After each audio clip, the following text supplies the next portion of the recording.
আসসালামু আলাইকুম guys, welcome to back our new blog number 24। আজ আমরা আছি শ্রীলঙ্কার একটি বিখ্যাত ঐতিহ্যবাহী চা ফ্যাক্টরিতে। আপনাদের দেখাবো কিভাবে চা উৎপাদন হয় এবং চার স্বাদগুলা। সো লেটস কাম আপনাদের।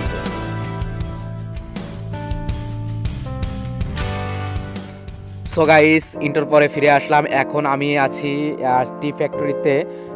আমার এক পাশে দেখতে পাচ্ছেন টি ফ্যাক্টরি এবং অন্য পাশে ছিল হচ্ছে আপনার একটা টি বাগান, চা বাগান। তো আমি টি ফ্যাক্টরির মধ্যে যাচ্ছি, আপনাদের বিস্তারিত দেখাবো। যারা এখনো এই ভিডিওতে লাইক কমেন্ট করেননি অবশ্যই লাইক কমেন্ট করবেন এবং চ্যানেলটা সাবস্ক্রাইব করবেন। আমি টি ফ্যাক্টরির মধ্যে এখন প্রবেশ করব, আপনাদের দেখানোর চেষ্টা করব, সাথে থাকেন।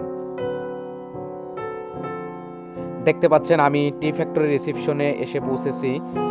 অনেক সুন্দর একটা মনোরমকর পরিবেশে। আমার ওই সাইডেও দেখতে পাচ্ছেন এই যে একটা পেন্টিং, এই সাইড উপরের দিকে দেখতে পাচ্ছেন দারুণ একটা পেন্টিং।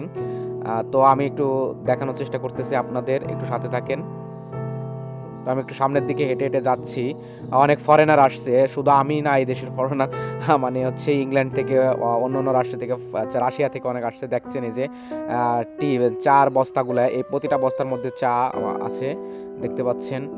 সব মিলিয়ে এই যে মেশিনগুলা চা উৎপাদিত হচ্ছে কিভাবে, এবং যে কাঁচা পাতাগুলা, চার র মেটেরিয়ালস, এগুলো দেখানোর চেষ্টা করব। চা পাতা। 1 minute later. তো এই যে একজন ভদ্র মহিলা, ইনি হচ্ছে আমাদের এই চা ফ্যাক্টরি সম্পর্কে এবং চা সম্পর্কে বিস্তারিত বলতেছে। তো দেখতে পাচ্ছেন এই যে কাঁচা যে চা পাতাগুলা, সেইগুলা এই জায়গায় এনে রাখছে, এইগুলা শুকাবে মেশিনের মাধ্যমে এবং তারপরে গুঁড়া করবে এবং চা বানাবে এই জায়গা থেকে। এবং এই চা আমাদের বাংলাদেশেও আসে শ্রীলঙ্কা থেকে, এবং হচ্ছে এটা বিশ্বের অনেক অনেক দেশে যায়। এই চা ফ্যাক্টরিটার নাম হচ্ছে নিউ গ্রামা ট্রি ফ্যাক্টরি। শ্রীলঙ্কার ক্যান্ডি অঞ্চলের কাছে এটি অবস্থিত একটি বিখ্যাত চা কারখানা এটি এবং পর্যটকবাহী এলাকা। তো আপনারা দেখতে পাচ্ছেন বিখ্যাত শ্রীলঙ্কার চা উৎপাদন কেন্দ্র নিউ গ্রামা টি ফ্যাক্টরি। টি ফ্যাক্টরিতে যারা আগে পরে আসেন নাই তারা আসার চেষ্টা করবেন, বিভিন্ন ধরনের জিনিসগুলো উপভোগ করার চেষ্টা করবেন। তো আমি দোতলায় উঠে গেলাম দেখতে দেখতে। রুমের ভিতরে অনেকে চা খাচ্ছে, আমি ওই জায়গায় আসলাম, চা পান করতেছে সবাই, দেখতে পাচ্ছেন। আমিও চা নিয়ে নিয়েছি, চার স্বাদ অনেক দারুণ। এই যে এই পাশে দেখতে পাচ্ছেন এটা একটা হল রুম, এই জায়গা যায় সবাই, চা পান করে এই জায়গা থেকে। ও মানে অসাধারণ অসাধারণ ব্রাদার, আমাদের মন ভুলিয়ে দিয়েছে। ও কেমন লাগতেছে চা, শ্রীলঙ্কার চা? Feelings good brother.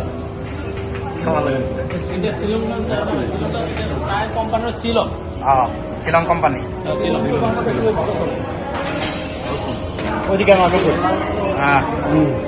আমরা এখন শ্রীলঙ্কার বিওপিটি সেবন করিতেছি। ইহা গুণগত মানের দিক থেকে 100% প্রিয়। Few moments later.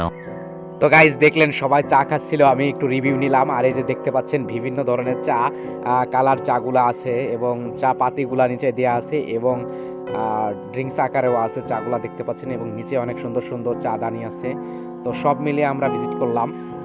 তো বন্ধুরা দেখতে পাচ্ছেন এই জায়গা ভাইয়েরা আমাদের সাথে যারা আসছিল ট্যুরে শ্রীলঙ্কা চা ফ্যাক্টরিতে ভিজিট করার জন্য, সবাই চা খাচ্ছে, চা পান করতেছে এবং একজন এই জায়গায় আছে যে হচ্ছে চা সম্পর্কে বিস্তারিত জানাচ্ছে বা বলতেছে।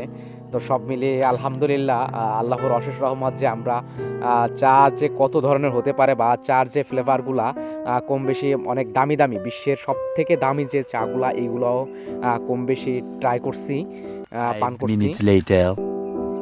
তো আমরা আবার দোতলার দিকে একটু যাচ্ছি, আপনাদের দেখানোর চেষ্টা করব, সাথে থাকেন। আর যারা, আবারও বলছি, যারা এই ইউটিউব চ্যানেলটা সাবস্ক্রাইব করেন অবশ্যই ইউটিউব চ্যানেলটা সাবস্ক্রাইব করেন। দেখতে পাচ্ছেন এই যে চা ফ্যাক্টরির হচ্ছে এটা, আমরা তিনতলায় মেবি আসছি, A উপরে আর একটা few তলা moments আছে। later. তো দেখতে পাচ্ছেন এই যে কাঁচা চার পাতা, চা পাতা দেখতে পাচ্ছেন। তো এই জায়গায় কিছু স্টোরি লেখা আছে চা পাতা সম্পর্কে বা চা টি ফ্যাক্টরি সম্পর্কে লেখা আছে। এগুলো দেখলে পড়লে হয়তো বুঝতে পারবেন না। সুন্দর সুন্দর কিছু পেন্টিং আছে 1900 সাল বা 1800 সাল, 1700 শব্দের, 1700 সালের ওই সময়ের কিছু পেন্টিং। সো সুস্থ থাকবেন, ভালো থাকবেন। আজকের ভিডিও এই পর্যন্ত। আসসালামু আলাইকুম।